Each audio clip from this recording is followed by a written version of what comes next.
This is Itchin Radio calling.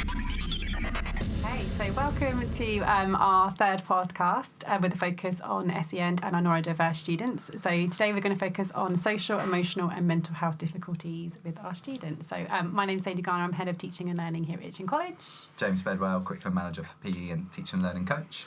And I'm Leanne Wright-Senko. Thank you. Lovely, Leanne. Do you want to kick us off?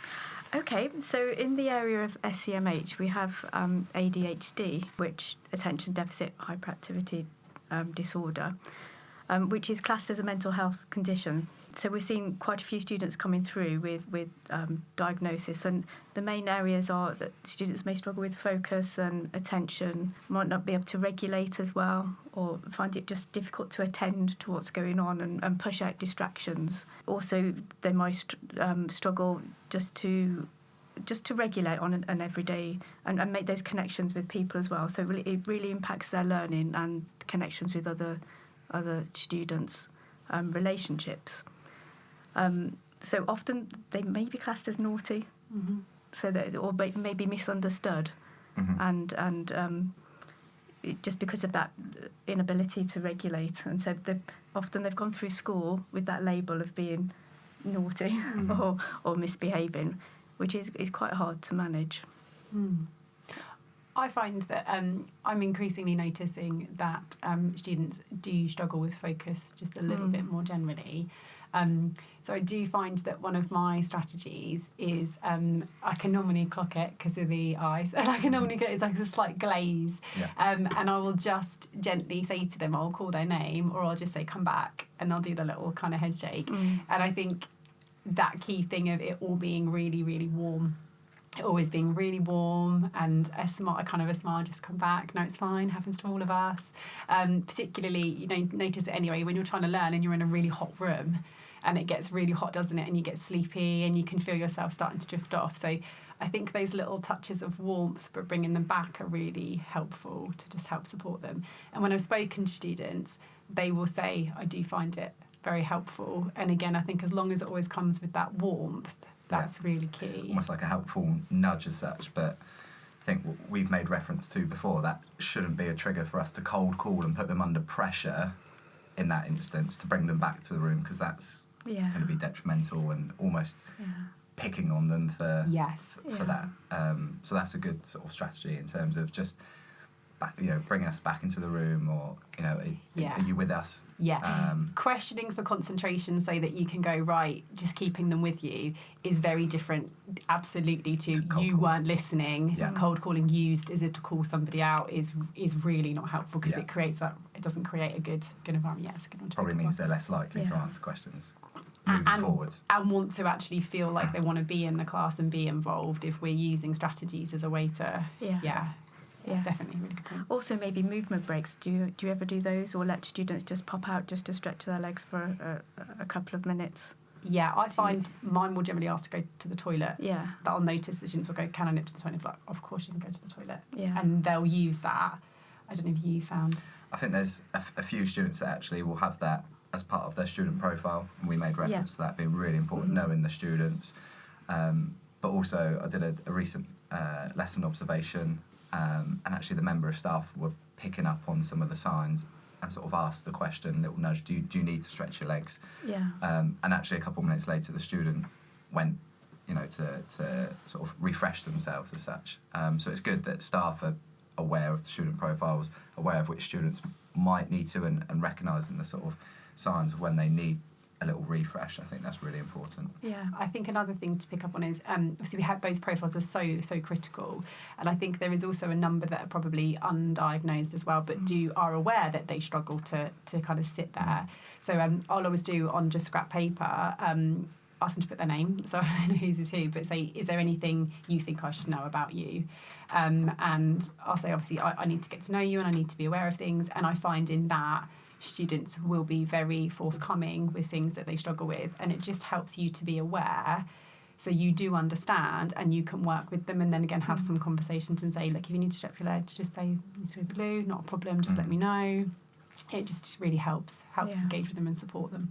We've actually had a few students over the last few years that have been I guess scared's the correct word, of having the diagnosis. They've picked up and they've asked us for a bit of advice and support, and we've made reference to them being, tested for ADHD, and some students have seen it as a sort of a real negative label. I think it goes back to that idea of naughty students at school, or disruptive students maybe, is that sort of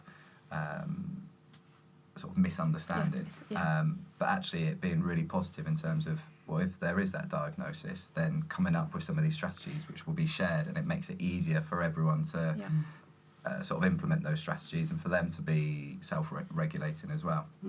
Do you think there is quite a key benefit, Leanne, of getting that diagnosis if they can? I think so, for that self-understanding, and for others to understand as well. And as part of it would be really helpful, is if there is medication involved in supporting students who have ADHD, how does that help support them, if it does help support them? I guess it takes a while for that medication to kick in, so it takes a few months, and there might be a few changes as well. So I think that's important for us to recognise as well, and to have that open discussion with them, because it may affect mood, concentration. They may be, I don't know, out of it, as some students describe. But also just medication in general. I suppose that comes back to the student profile, to be aware if they're taking medication for other conditions like low mood or anxiety. That also falls under the umbrella of what we're talking about. Yes. Yeah.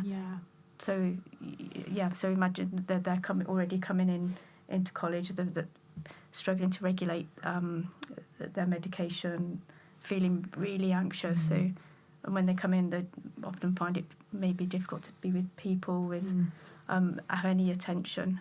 So I guess it's good for us all to be aware and just keep that communication open, build that relationship. Yeah. And I guess there's growing numbers. I think we've all seen within education growing numbers of students with mental health issues or problems. So I'm guessing that the medication is now becoming more and more sort of popular, or a way of helping students to deal with that. Yeah, we've seen a huge rise in mental health, and particularly with SEND as well. They tend to go hand in hand. And post-COVID, it's really like beginning to become more and more, and it really affects attendance, which we'd see in not just here but all over, and that struggle to get students back into college. So it's what we can do. What do you think?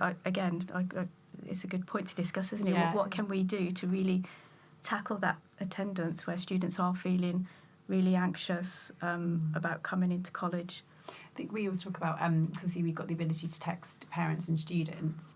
I think as a kind of point of call is just to text parents like, I haven't seen them today, I just want to check everything's okay.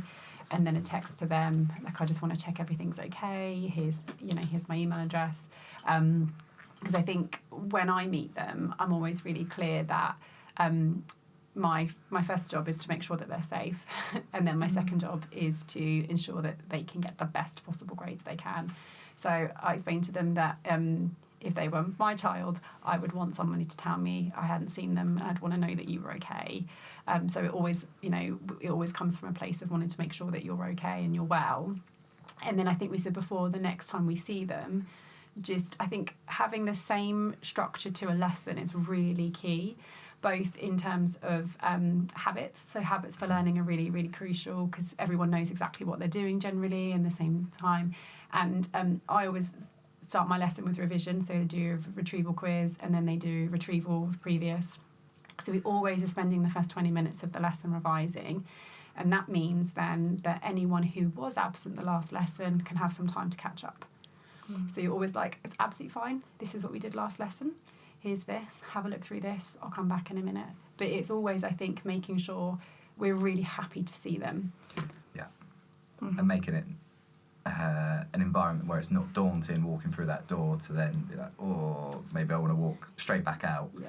We made reference to the smile, that it's good to see you, come and join us, rather than... and I guess we don't see this anymore, but where have you been the last 2 weeks type situation. But again, that comes from the contact, knowing exactly what is going on so that we can respond in the correct way. I always remember thinking, like, every time I'd see my grandfather, he'd always be so excited to see me. So he'd just be, and it's like my kind of biggest memory. And I think if a student walks in that I haven't seen, and I'm genuinely like, oh, it's so good to see you. Come take it, and you genuinely are happy to see them. I think that really shows, and then getting them caught up. And I think those kind of relationships are really important to them, so that it stays really, really, really positive. And I commonly do like a break time catch up. So I'll say, we'll do this bit, literally just do this little bit, and then we're all caught up, and then we're all good. And then I think that again just creates that kind of warm culture, that the point of it is just to help support you. And I think also being aware, because I know we do quite a lot of seating, that with some students, their seats never move. So they always sit in the same seat, and things around them might be giving them the heads up, say, right, okay, last time you were sat with this person, now you're going to be sat with this person's going to come and sit next to you. I think you'd be really good friends. And I think that you'd get on really well. They're really sweet. They're very supportive. I think that's also quite crucial for those students to be aware of their concerns and to keep it consistent. And if it ever does change, that they've got a really good heads up. Yeah, so that could be a real pull factor in pulling them into college, so knowing that they've got that seat, they've got that safe place to go, they've got that positive relationship with the teachers. Yeah, that it doesn't increase that anxiety of walking through the door and thinking, oh, where am I? Yeah. You know, where's my place? Where am I sat today? Yeah. All eyes are on me because I've been away for a week or 2 weeks, or I've missed X number of lessons. So, yeah, that works really well. Definitely. And I think the same thing with things like lateness. So I think we never want to be, do we, the person that's like, why are you late? And then something really awful's happened. So I think the general rule is we always assume in the first instance something is an error or a mistake, or something has happened, even if it is the 5th lesson. You just, really lovely to see you. Yeah, we're just doing this. And then at the end, just go, can I just ask what was, 5 minutes late? Just doing, because, you just want to be, ensuring you know what's happening and keep it as positive as possible. Yeah, and then signpost as well. We would signpost to well-being, and they further signpost on. Yes, yeah, that's a very good point. I think a lot of it really, as we keep mentioning, is the group profile and knowing our learners. So having that information from the start, creating a warm, welcoming, positive environment, and building those relationships. Yeah, definitely. Yeah, couldn't agree more. Agree. Yeah, definitely. Yeah. Thanks very much for listening.